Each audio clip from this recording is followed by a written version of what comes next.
Have you ever wondered who could possibly cross Dolly Parton? Behind her smile, there's a fascinating history of 6 names she had to remove from her inner circle. Betrayals, rivalries, and one twist you won't see coming. Let's dive into the untold side of Dolly's world. Before we move on, I'd like to ask you a small favor. If you appreciate this content, please take a second to like this video and subscribe to the channel. Over 98% of you watch the videos without subscribing. It costs you nothing, but it makes a huge difference to us. So did you click the subscribe button? Great, thank you so much. Now back to the video. Number 1, Porter Wagner. Porter Wagner was more than just a duet partner to Dolly Parton. He was her mentor, her champion, and for a time, her fiercest supporter. In the late 1960s, when Dolly joined the Porter Wagner Show, she became a household name under his guidance. Together, they created magic, with duets like The Last Thing on My Mind cementing their success. But it wasn't long before Dolly's star began to shine too brightly to stay in anyone's shadow, even Wagner's. When Dolly expressed her desire to pursue a solo career, everything changed. According to Dolly, Porter became increasingly controlling, insisting that her success was only possible because of him. The tension between them grew until Dolly penned "I Will Always Love You" as a heartfelt goodbye. But the sentiment of that song didn't prevent Porter from taking legal action. In 1979, he sued her for breach of contract, demanding $3 million, a staggering figure at the time. The lawsuit dragged out emotionally and professionally, forcing Dolly to reevaluate how she approached future collaborations. Eventually, they reconciled years later, with Dolly by his bedside before his death in 2007. But their fallout left an undeniable mark, proving forgiveness doesn't erase the lessons learned. Next, not every grudge finds resolution. Number 2, Jeff Tweedy.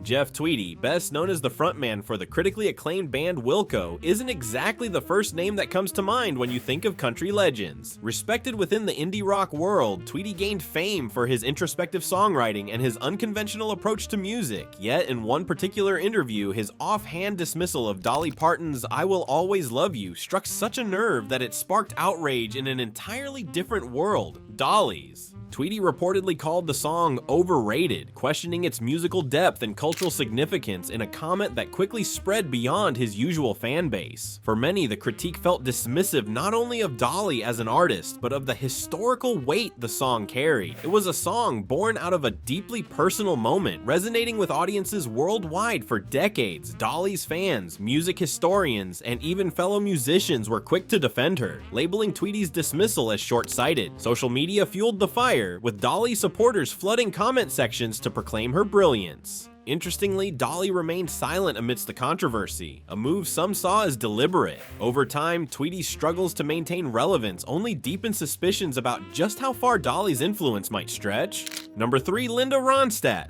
When Dolly Parton joined forces with Linda Ronstat and Emiloo Harris for their trio album, fans were ecstatic. The collaboration brought together 3 of music's most iconic voices, each with a distinctive style and a rich history. Linda, known for her versatile vocals and craftsmanship, approached the project with an intense focus on perfection. She was someone who could spend hours fine-tuning a single note, a sharp contrast to Dolly's whirlwind schedule and instinctive energy. While the vision for the album was shared, their working styles often clashed. Linda's precise attention to detail occasionally slowed progress, creating frustration for Dolly, who was used to working quickly between her numerous commitments. In recording sessions, minor disagreements sparked as Linda pushed for redos and adjustments, while Dolly preferred the raw emotion of earlier takes. These creative differences, though never outright hostile, caused delays that tested the group's patience and highlighted their differing priorities. Despite the behind-the-scenes challenges, Trio became a massive success, earning critical acclaim and several awards. But the strains from working together lingered, leaving the partnership too delicate to sustain long-term. Still, it was clear, even amidst tension, Dolly knew how to bring out the best in complex dynamics. When faced with other strong personalities, she rarely failed to hold her own.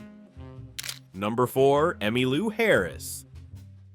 Emiloo Harris brought something unique to Trio that no one else could, an almost ethereal instinct for harmony. Already a legendary artist in her own right, Harris was known for her ability to blend seamlessly with others while maintaining her own distinct style. Her approach to music was deeply intuitive, favoring raw emotion and natural flow over polished precision. But when paired with Linda Ronstat's perfectionism and Dolly Parton's hectic schedule, it became clear that balancing the group's dynamic would be no easy feat. One major challenge came from Harris's free-spirited process, which sometimes clashed with Ronstat's insistence on precise arrangements. Sessions would occasionally stretch out longer than planned, creating friction within the trio. Dolly often found herself stepping in as an unofficial mediator, subtly guiding conversations to keep the project moving. Yet even with the creative tensions, the results were undeniable. The Trio album became a commercial and critical triumph, giving fans the timeless harmonies they had hoped for. Ultimately, however, the strain behind the scenes revealed how difficult true collaboration could be, even among music's greatest talents. Whether intentional or not, reconciliation wasn't part of the legacy they left. Number 5. Whitney Houston. When Whitney Houston released her stunning cover of I Will Always Love You in 1992, it became an instant global phenomenon. Featured in the soundtrack for The Bodyguard, Houston's rendition topped charts worldwide and cemented itself in pop culture history. Her powerful vocals turned the song into one of the best-selling singles of all time, introducing it to millions of new listeners and permanently linking it to her larger-than-life persona. For many, it became Whitney's song, overshadowing Dolly Parton's original version from nearly 2 decades earlier. Some fans and critics took this further by crediting Houston entirely for the song's impact, ignoring Dolly's pivotal role as both composer and original performer. Speculation began swirling about whether Dolly felt excluded from her own song's legacy. Yet, when asked, Dolly's reaction revealed nothing but grace. She shared how deeply moved she felt hearing Houston's version, once saying, "I cried when I heard it, but I didn't cry because of the money, I cried because it was so beautifully done."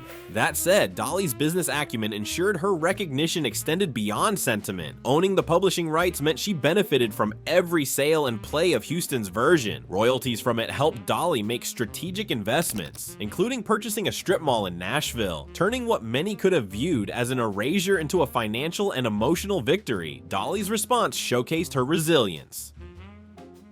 Miley Cyrus.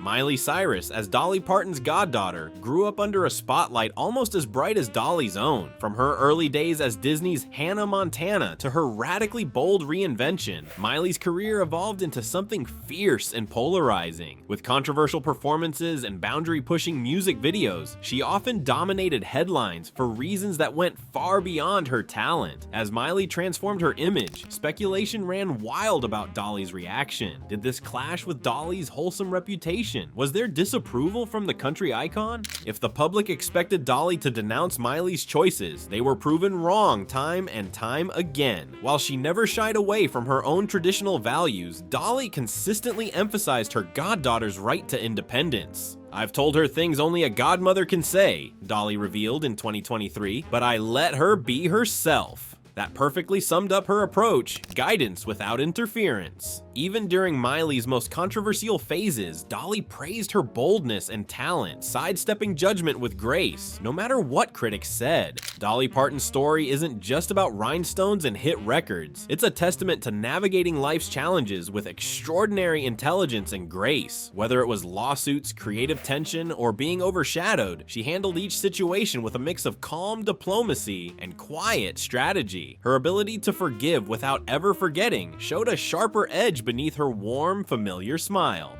So what can we learn from Dolly? Maybe it's that true strength lies in blending kindness with boundaries. It's a legacy built not just on talent, but resilience. Proof that even behind Dolly's brightest songs, there's always something deeper worth admiring.